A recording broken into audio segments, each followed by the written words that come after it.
All right, I'm back. It's gonna be the last one I do tonight. Didn't cue it up. I just don't have to be perfect. While I'm looking for this piece right here, I just want to say thank you. A couple folks crossed my mind this week.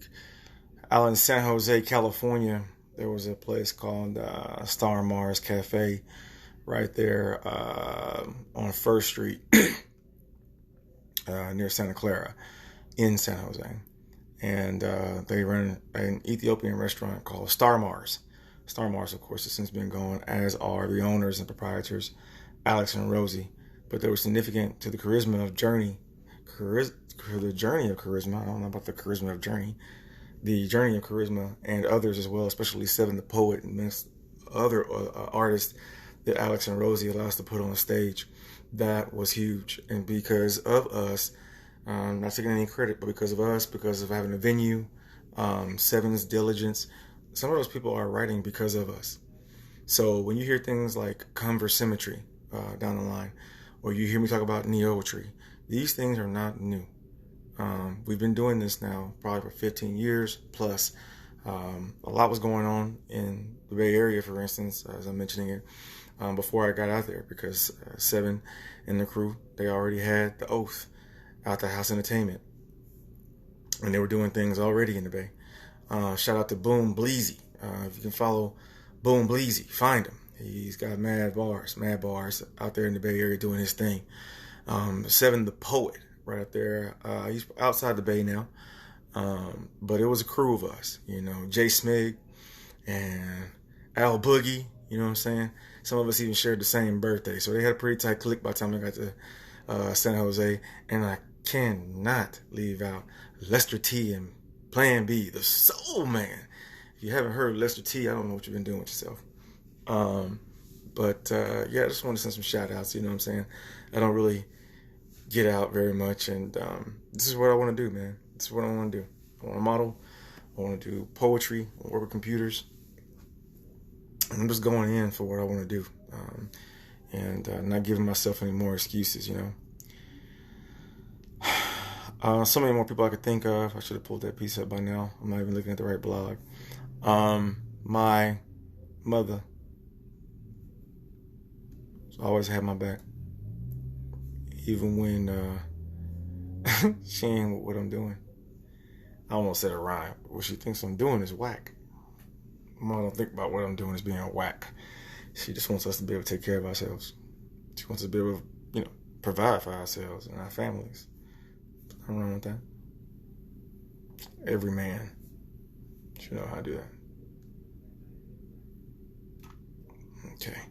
So, this piece right here, I'm not recording this one on the computer. I'm just going to read it because I'm actually recording it for you, the watchers. Okay, because am I back? Cool. This piece was actually written about 14, 15, 16 years ago, and it was the second of a series that I started. The third one, I actually, in the midst of life, misplaced. I even referred to it here back in 2010 when I uploaded this 10 years ago. Jeez. I've got to get on the stick. If you care anything about me, check on me, call me. Corey, what you doing with your poetry? You probably will find I'm doing something, but man. Okay. Everything has a time, right? Everything has a time. Reason and a season, they say. So this piece right here, like I was saying, was the second piece of a 3-part series, and I call it the Queen of Evasia. What is the Queen of Evasia? Some of you already know. Of course, this man would consider the woman he's with his queen. I say would consider because now I'm 3 divorces ahead of the game, and I gleaned a lot, I learned a lot, said a lot, heard a lot, cried a lot, shed a lot of tears, moved around a lot. But somehow in the midst of all that, I've always had in the back of my head, not usually when I'm with someone, but sometimes even when I'm with someone, that the woman for me is out there.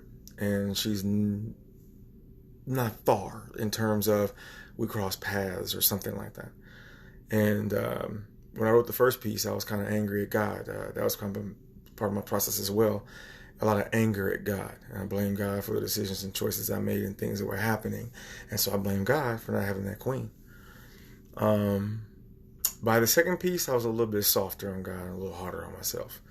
Actually, I'm a little bit harder on her, but I mean, the significance of having written this piece is hard to put in words, considering the fact that when I wrote this piece, I had just left Tennessee. I was living in San Jose.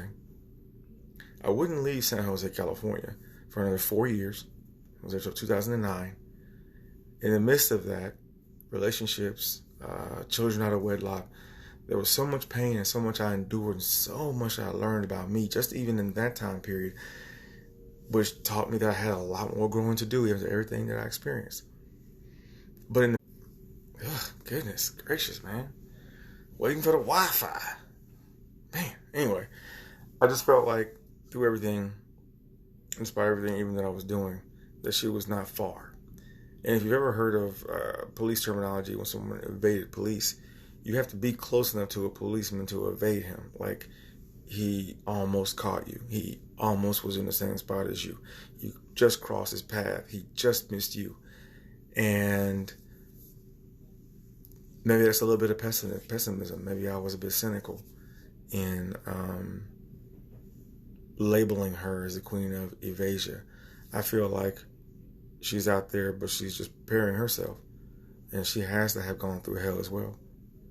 Because now, I don't know how old she is, but we both have had to have had some experiences, because she can't be a weak woman when she approaches me or I approach her. It's not going to work. Like, I couldn't be a weak man and be with that woman. It no matter how much I loved her. Shout out to Michael Baisden for the memes. You coming hard this year, brother. And we need it. We need it. Let me read this piece real quick before this thing die down again. And I'm going to put the last little bit of energy I got in this today. But I do enjoy doing it. So thank you for anybody that watches this, has or shares it with somebody. Remember, Quorizma, Quorizma. Find me on YouTube. Find me on Instagram. Of course, on Facebook as well. And we're just going to do this thing. We're going to rock it till the wheels fall off. Feel me? This is Queen of Evasia, Part 2.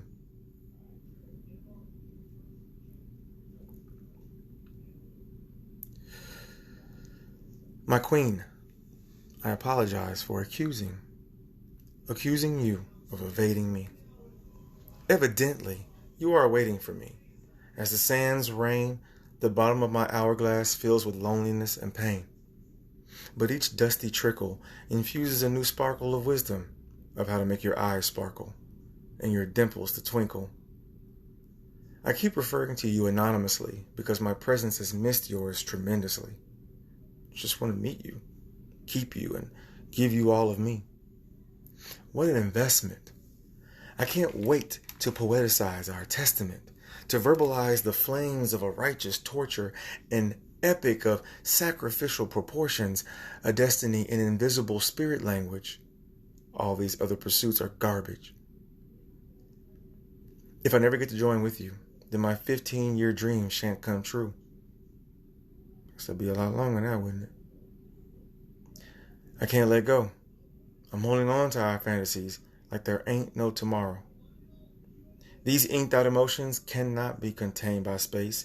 The critical mass of this light sped equation blesses me with an energy squared to completeness and essential to my existence.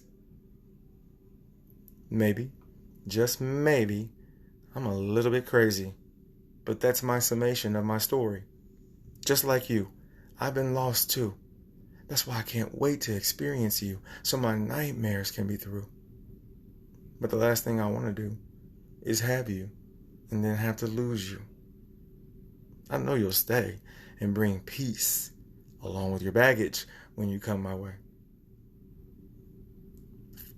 Are you on the light rail? Sitting in welfare's jail? Or living about 10 other kinds of hell? Are you crying right now? I know you're going to survive. And we'll sip mango juice while you tell me how. So I ain't mad at you, but I miss you. And I'll never stop dreaming about you.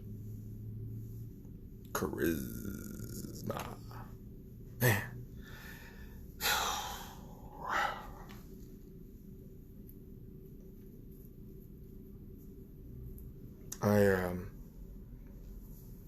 It's rare that I go back and read a piece that I wrote a while back and it hit real hard. Sometimes it happens, you know. And this one hit hard because I'm giving y'all that backstory. About 15 years ago, I wrote this piece. You heard that part where I said, my 15-year dream shan't come true, shall not come true. I wrote that in 2005. And I just became single again. Married twice. 2 more children. And probably 30-something moves. To being honest, man, it's been a hell of a ride. And I'm going to keep on riding. But someone told me it was time for me to write another Queen of Evasia. There's a reason why I didn't want to keep writing Queen of Evasia. There's a reason for that. Obviously, how do you keep writing about somebody and keep thinking that somebody has entered your life over and over again and left? What did I say in the piece? You'll stay. You'll bring peace along with your baggage when you come my way. That's what I believe, man. I thank you for your time. Thank you for spending it with me tonight. I'm going to come back here and do this again sometime, you know what I'm saying? I enjoy doing my poetry. If not for fame and glory and all that, I just want to leave my kids and grandkids a legacy of who G-Pop was and what I stood for. And that's going to take a lot more than just one piece. So, you better get ready. There's a lot more coming, baby. Have a good night, y'all.